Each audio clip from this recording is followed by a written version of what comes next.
Blog आपल्या आयुष्यातला निरागस कप्पा,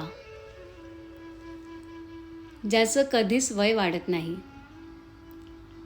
वय वाढत जातं, अनुभव वाढत जातात, जबाबदाऱ्या वाढत जातात, पण आपल्या आत कुठेतरी एक छोटंसं मूल मात्र तसंच राहतं, निरागस, निष्पाप आणि खळखळून हसणारं. निरागस किती गोड शब्द आहे ना. हा शब्द कानावर पडला की डोळ्यांसमोर नकळत एखादं गोंडस, गोल मटोल, गुबऱ्या गालांचं बाळ उभं राहतं. गालावरच्या खळ्या, चमकणारे डोळे, चेहऱ्यावर कुठलाही मुखवटा नाही, मनात कुठलाही हिशोब नाही आणि अगदी पोट दुखेपर्यंत खळखळून हसणारं असं ते निखळ बाळ. कदाचित म्हणूनच निरागसता म्हटलं की आपण ती नेहमी बालपणाशी जोडतो. पण आज या शब्दाचा विचार करताना मनात एक वेगळाच विचार आला. निरागसता खरंच फक्त लहान मुलांमध्येच असते का? की आपल्या प्रत्येकाच्या आत निरागस कप्पा आयुष्यभर जिवंत असतो? मला वाटतं आपल्या प्रत्येकाच्या हृदयात असा एक छोटासा कप्पा असतो, निरागसतेचा. वयाचा आकडा कितीही वाढला, केस पांढरे झाले, चेहऱ्यावर सुरकुत्या आल्या, आयुष्याचे कितीही अनुभव दिले, जबाबदाऱ्यांचे कितीही थर आपल्यावर चढले, तरी हा कप्पा आपली जागा सोडत नाही. फक्त कधी त्याचं दार उघडं असतं, कधी ते हळूच बंद होतं आणि कधी एखादी निरागस व्यक्ती आपल्या आयुष्यात येते आणि त्या बंद दारावर अलगद नॉक नॉक करते, टकटक करते आणि अचानक आपल्या आतलं मूल जागं होतं. आपण आपल्या आजूबाजूला पाहिलं तर कितीतरी वयोगटातली माणसं आपल्या आयुष्यात येत असतात. नुकतंच जन्मलेलं बाळ, शाळेत जाणारी मुलं, 20-30तली तरुण पिढी, मध्यमवयीन माणसं, 60 ओलांडलेले ज्येष्ठ आणि अगदी 80-90त आयुष्याचा सुंदर अनुभव घेणारी माणसं. प्रत्येक वयाची ऊर्जा वेगळी असते. प्रत्येक पिढीतून पिढीकडून आपल्याला काहीतरी शिकायला मिळतं. पण या सगळ्यांमध्ये लहान मुलांच्या सहवासातली ऊर्जा काही वेगळीच असते. ती शिकवायला येत नाही, ती उपदेश करत नाही, ती आयुष्याचं तत्त्वज्ञान सांगत नाही, पण तरीही ती नकळत आपल्याला खूप काही शिकवून जाते. कारण मुलं वर्तमानात जगतात. त्यांच्या हसण्यात उद्याची चिंता नसते, त्यांच्या रडण्यात कालचा राग साठलेला नसतो. क्षणभरापूर्वी डोळ्यात पाणी असतं आणि पुढच्या क्षणी एखादी छोटीशी गंमत झाली की ते पुन्हा मनापासून हसायला लागतात. कदाचित म्हणूनच त्यांची ऊर्जा इतकी हलकी, प्रसन्न, हवीशी आणि दैवी वाटते. आपल्या स्वतःच्या मुलांचा सहवास असो, भावंडांची मुलं असोत, मित्रमैत्रिणींची मुलं असोत, शाळेत भेटणारी मुलं असोत किंवा अगदी एखाद्या प्रवासात काही क्षणांसाठी भेटलेलं अनोळखी बाळ असो. कधी एखादं बाळ आपल्याकडे पाहून अचानक हसतं, कधी एखादा छोटासा हात आपलं बोट पकडतो, कधी एखादं मूल आपल्याला असा प्रश्न विचारतं की त्याचं उत्तर देताना आपणच विचारात पडतो, कधी त्यांची एखादी गंमत आपल्या चेहऱ्यावर नकळत हसू आणते आणि काही क्षणांमध्ये आपल्या आतल्या बंद झालेल्या निरागस कप्प्याचं दार अलगद उघडतं. आपल्या चेहऱ्यावर खुदकन हसण्याची एक कळी उमलते. मला वाटतं म्हणूनच अनेक मोठ्या माणसांना लहान मुलांचं इतकं आकर्षण वाटत असावं. त्यांना जवळ घ्यावंसं वाटतं, त्यांच्याशी गप्पा माराव्याशा वाटतात, त्यांच्या खेळात सहभागी व्हावंसं वाटतं, त्यांच्या प्रश्नांची उत्तरं द्यावीशी वाटतात आणि कधीकधी त्यांच्यासोबत आपणही काही काळासाठी आपलं वय विसरून जातो. पण खरं तर ती मुलं आपल्याला लहान बनवत नसतात. ती फक्त आपल्यात आधीपासूनचं जिवंत असलेल्या लहान मुलाला पुन्हा बाहेर बोलावत असतात. आयुष्य पुढे जाताना व्यवहार शिकवतो, अनुभव आपल्याला सावध करतात, जबाबदाऱ्या गंभीर बनवतात. काही माणसं आपल्याला शहाणं करतात, काही प्रसंग कठोर करतात आणि काही अनुभव आपल्या मनाभोवती नकळत संरक्षणाची भिंत उभी करतात. हे सगळं जगण्यासाठी आवश्यकही आहे, पण या सगळ्यामध्ये आपल्या आतल्या त्या निरागस कप्प्याला कायमचं कुलूप लागू नये हे मात्र नक्की. कारण निरागस असणं म्हणजे भोळं असणं नाही, निरागस असणं म्हणजे जगाची समज नसणंही नाही. जग समजून घेतल्यानंतरसुद्धा मनातला चांगुलपणा जिवंत ठेवता येणं, अनुभव आल्यानंतरही प्रेमावर विश्वास ठेवता येणं, व्यवहार शिकूनही मनातला निर्मळपणा जपता येणं, मोठं झाल्यानंतरही मनापासून खळखळून हसता येणं, ही खरी निरागसता आहे. आणि आज हा निरागस कप्पा आठवण्यामागे एक खूप गोड कारण आहे. आज माझ्या 2 छोट्या गोड मैत्रिणींचा वाढदिवस आहे, इरा आणि इवा.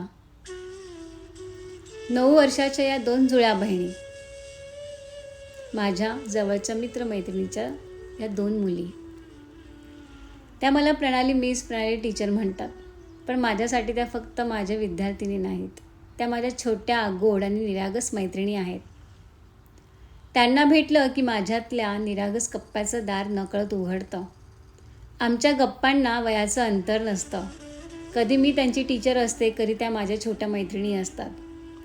कधी त्या मला लेकींसारख्या वाटतात आणि गंमत म्हणजे कधी त्याच माझ्या टीचर होतात. काहीतरी नवीन पाहिलेलं, ऐकलेलं आणि किंवा शिकलेलं असेल तर अगदी उत्साहाने मला सांगतात. कधी मला सल्लाही देतात बरं का. कधी मला करेक्ट पण करतात. आणि त्यांच्या या छोट्याशा चेहऱ्यावर मोठ्या माणसांसारखे भाव आणून मला काही समजावून सांगताना पाहिलं की मला त्यांचा हेवा वाटतो, हसूही येतं आणि त्यांना एक घट्ट मिठी मारून गोड पापा घ्यावासा वाटतो. त्यांच्यासोबत वेळ घालवताना मला नेहमी एक सकारात्मक, हलकी आणि प्रसन्न ऊर्जा जाणवते.